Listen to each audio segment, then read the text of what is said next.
Hi friends, ఈరోజు cauliflower పచ్చడి ఎలా చేసుకోవాలో చేసి చూపిస్తాను.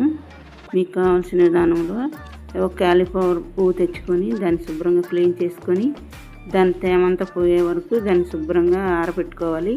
నీట్గా ఆరబెట్టుకున్న తర్వాత మనం 4 స్పూన్ల కారం వేసుకోవాలి, 2 స్పూన్ల సాల్ట్ వేసుకొని అది ఒక పువ్వుకి సరిపడా ఇంగ్రీడియంట్ మీకు చెప్తున్నాను నేను. ఒక 2 స్పూన్లు సాల్ట్, కొంచెం ఒక హాఫ్ స్పూను పసుపు వేసుకోవాలి. ఒక స్పూన్ ఆవాలు మెంతి పొడి వేసుకోవాలి. 4 నిమ్మకాయలు వేసుకోవాలి ఫ్రెండ్స్. 1 కప్పు నూనె వరకు పడుతుంది.